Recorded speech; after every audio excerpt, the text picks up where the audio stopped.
మన స్వార్థంతో మాట నడక చేతన పిశాచమును ప్రత్యక్షపరుచుకొని ఎదుటివాడి బ్రతుకుల్లో అవరోధాలు, కష్టాలు, నష్టాలు, నరకాన్ని చూపే ప్రయత్నాలు చేసి వీటిని వారి బ్రతుక్కి సవాళ్లుగా చేయటమే వాళ్ళ బ్రతుకుతో ఆటాడుకోవటం, వాళ్ళ మనసును విరిచేయటం అంటే.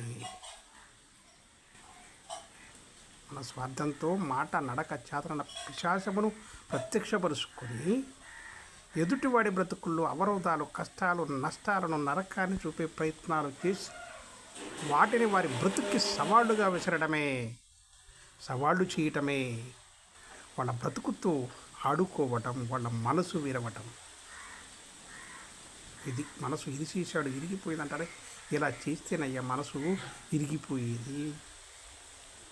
ఈ కారణముచే కొందరికి దూరంగా ఉంటారు, కనీసం వారి ముఖం కూడా చూడడానికి ఇష్టపడరు. ఈ కారణాల వల్లే కొంతమందికి దూరంగా ఉంటారు, కనీసం వాళ్ళ ముఖం కూడా చూడడానికి ఇష్టపడరు. ఇలాంటి కారణాల చేతనే,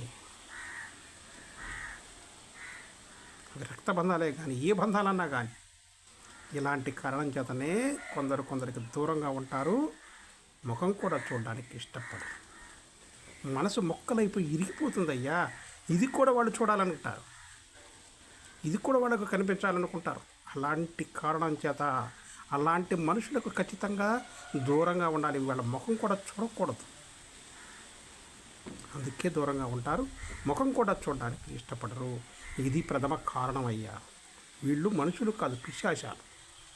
ఆ పిశాచంగా మారడం వల్ల ఇలా వీళ్ళ మధ్య మరి దూరం ఏర్పడుతుందన్నమాట. వారు దూరంగా ఉంటారు.